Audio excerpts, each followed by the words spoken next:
Okay, so hi guys, this video is completely different. I normally just make fish tanks, but this channel's name is Anurag Does, and today on Anurag Does, I'll be making a terrarium. And to be more specific, a bonsai terrarium. I bought a terrarium a while back. I honestly neglected it, but it happens. Sometimes you just don't get time for stuff like this. But yeah, I'm gonna try to do something different and creative. So, y'all are gonna join me throughout this journey of setting this up. So yeah, let's get started with this terrarium build. Okay, so for step one, I'm gonna make a drainage layer. Let's go. For the drainage layer, I'm gonna be using crushed up lava rocks that are extremely porous, and I'm gonna cap it up at an incline.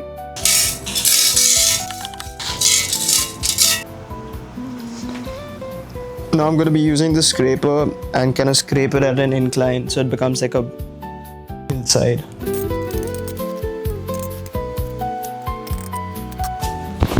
Then I'm going to put 2 layers of mesh, which I just spent 5 minutes cutting and almost cutting myself 20 times. Let's go, let's put this in. Okay, since it's not staying down, I'm just going to put some of these aquarium rocks. They're just lava rocks, just rounded lava rocks onto it, so it just holds down.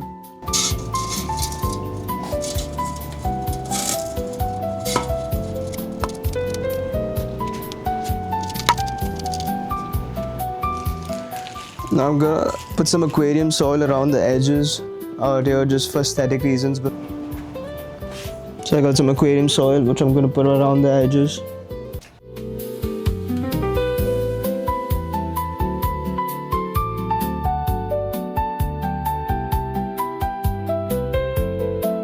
Next is going to be the pre-mixed substrate that the lady at the bonsai store gave me. So I'm going to just fill it all up here.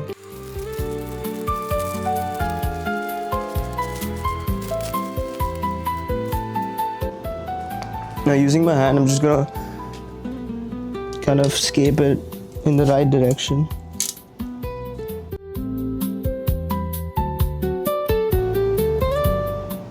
You can see now that it's at a nice incline, so it's time for the main attraction now. Now, in order to select the right bonsai, I needed one that could withstand a lot of humidity. And when I arrived at this shop, I was blown away by the different types of bonsais, and all of this was located at this lovely old couple's house.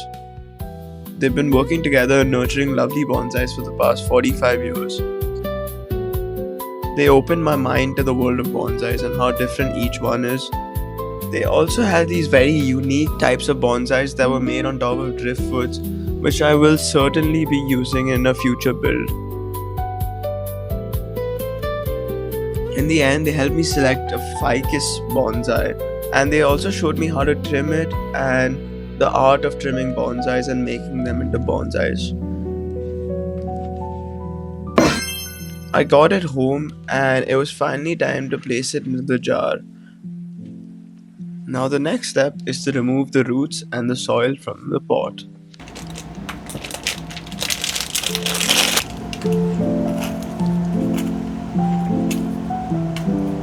Since the mouth of the jar is only 10 centimeters in diameter and the canopy is slightly larger, I will have to use a newspaper and wrap it up before squeezing it in.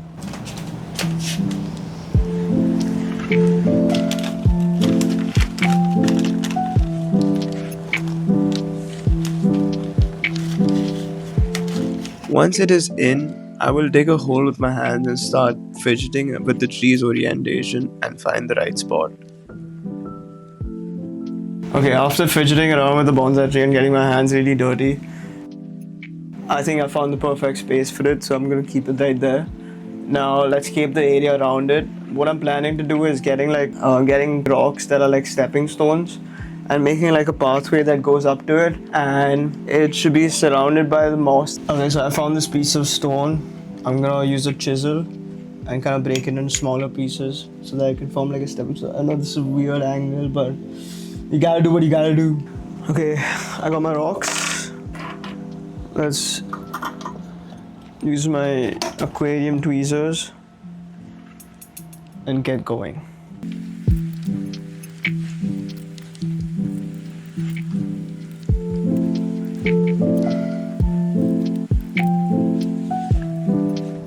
Also, I've called for a miniature house online, so hopefully that house will go in that right corner right there.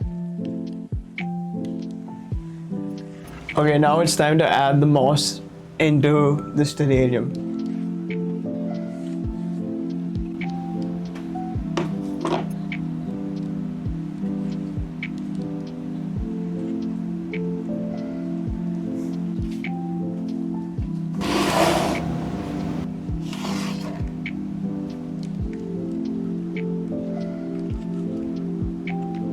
After struggling for a few minutes, I decided to use the shovel that came with the bonsai kit.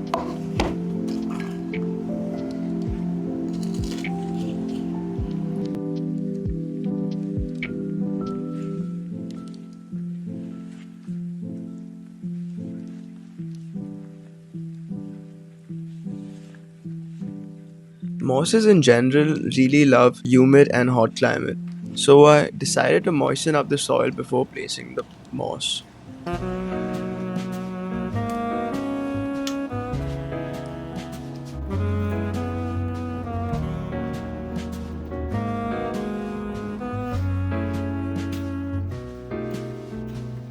Now it's been a week since I planted this and the house finally arrived. So now let's put the little house in and finish this project. This project was about creating this jar to look like a hillside with a large tree at the top of the hill, and under that a little house surrounded by nature and lush greenery.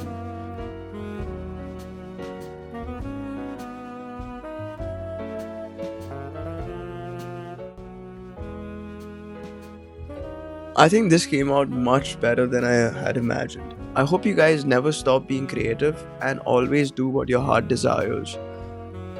I genuinely hope you guys learned something and got inspired, because this was really easy to recreate. And I'll see you guys next week, where I have another project lined up that revolves around making an easy shrimp bowl aquascape. That will also be a step-by-step video, so stay tuned and stay inspired. Peace out.